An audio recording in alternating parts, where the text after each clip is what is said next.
Edward Soldier here, and I'm back to talk about The Bad Batch, Season 1, Episode 10, and my thoughts on this episode. It was dull, very boring, and I don't know. When you're going on a mission to rescue a separatist senator, I think that's more than one episode. This should have been a two-parter. I mean, they're going to the capital of the separatists, or at least the ex-separatist capital, under imperial control. This could have been a great story arc of them going on the planet, talking to the civilians, finding out how the civilians viewed the war. Having this back and forth between Hunter and some rebel on the planet. This, saying this planet is not dealing well with the occupation of the Empire. This one would have made sense for there to be a resistance already against the Empire. They're on a separatist planet. Not just any separatist planet, the capital.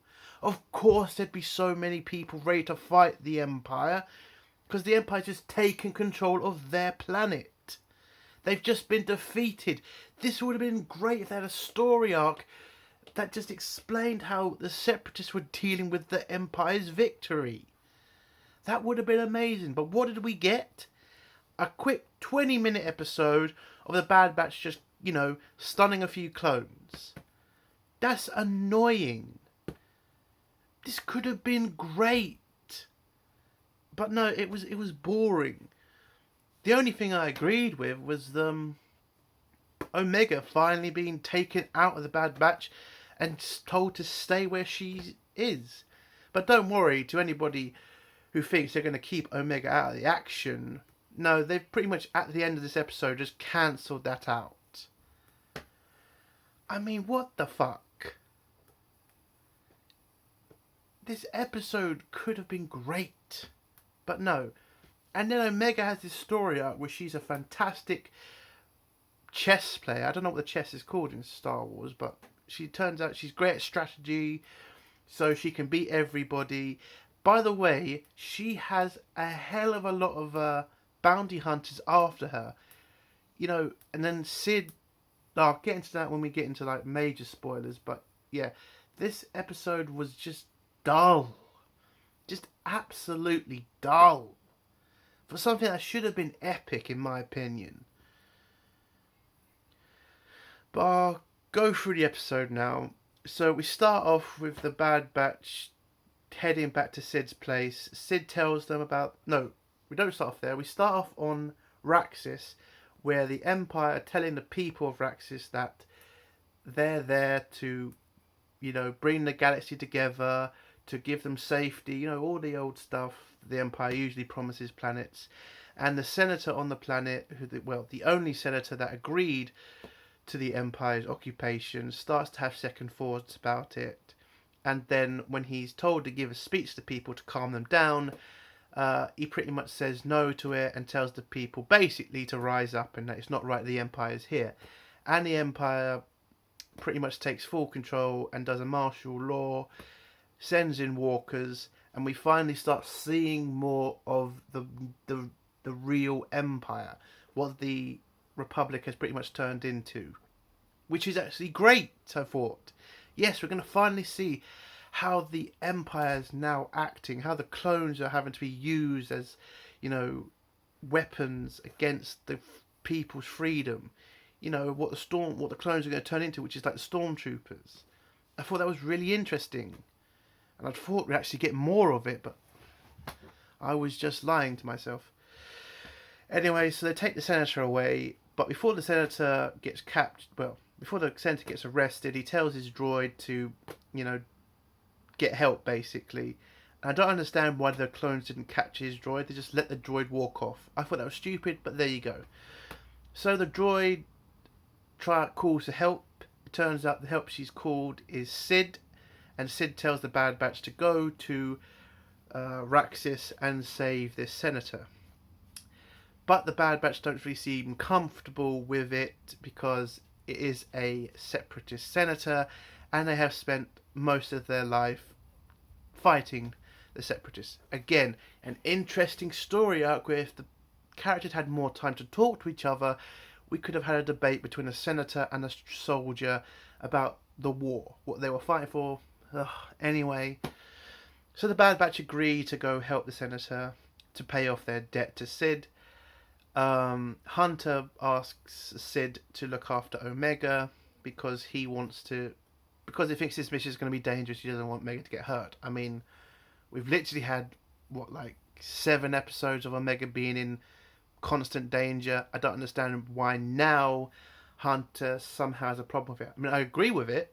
I agree he should have kept Omega away from this fight, but kind of seems a bit late in the evening to be worried about that. So Omega agrees to stay with Sid. They head off to Raxus to save the senator.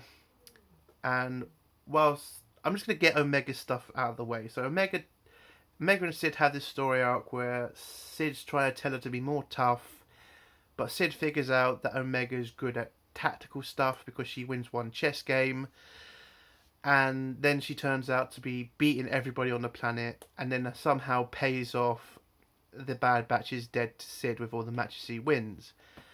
Again, I think it's stupid, but there you go. I mean, it does make sense why she'd be tactically smart, but again, this episode could have done without Omega. Just saying. She just kept Omega out of this episode and just had the Bad Batch focused on Raxus and, the Separatist side. That would have been more interesting. But they didn't, so there you go. So on Raxus, when the Bad Batch get to Raxus, they encounter 2 fighters who ask for their codes. They send them fake codes, they accept it, and then fly off. I would have liked to have seen ships in space. I mean, I don't know why we're not seeing any Imperial Star Destroyers. I mean, I know they wouldn't have Star Destroyers yet, but there is in Legends. They did have a version of the Star Destroyer, so I would have loved to have finally seen that ship. Finally seen the Empire coming out. I mean, we're seeing TIE fighter versions like the V-Wing, because the V-Wing's basically what the TIE fighter of the Clone Wars. So why are we not seeing any Star Destroyers? We need to see more of the Empire coming up here. More of their ships, more of their equipment. Anyway. So the Bad Batch land. They meet up with the droid. The droid takes them into the city. And I did like the fact that we're starting to see the Empire's, CCTV network stuff, basically showing the Empire is going to be watching, and the Big Brother kind of system that they've put in place on this planet, which the Empire's going to do on most planets now. Again, would love to have seen more people, seen more characters. But anyway, so the Bad Batch sneak into the building where they're keeping the Separatist senator. They're stunning the clones. I don't understand why they're not killing them. I mean, I don't get it. In the 2 episodes ago, they were pretty much killing clone troopers. Now they're stunning them again. I don't understand what this is about. It's you're their enemy now. I thought we'd gone past this whole stunning crap. But anyway, they manage to trick 2 clones to move away from the front door with the droid. They knock them out. They head into the building. Hunter stays with Tech to get into the center of the building. Hunter then tries to he mentions Omega, but Tech has to remind him that Omega's back on the planet. We get this weird moment he misses her because we have to have the daddy-daughter thing. Don't understand why, but basically just copying from Mandalorian. They knock out a few more clone troopers. We get this scene between the senator and the captain of the Imperial troops on the planet. Don't understand why she's a captain and not a commander or something. Again, this episode is rushed. It's way too rushed for a planet that would make sense. That on this planet, it would make sense that there would be a rebellion being formed. It would make sense that there'd be more people trying to free this senator, riots. I mean, it was just too quick. And they should have spent more time on this planet. They should have had more episodes on this planet.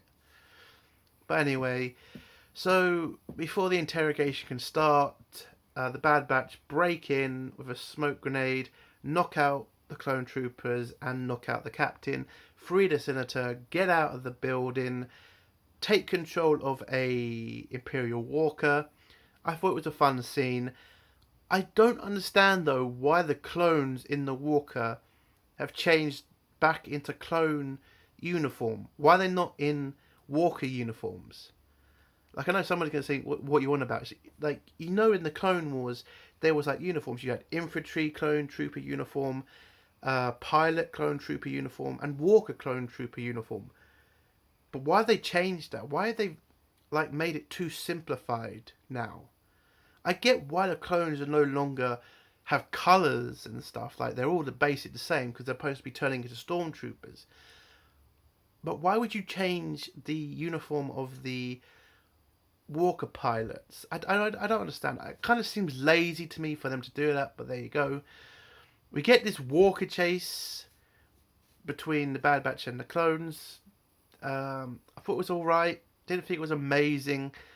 But yeah, their walker gets damaged, so Tech has to fix it. Wrecker and Hunter manage to destroy one of the walkers.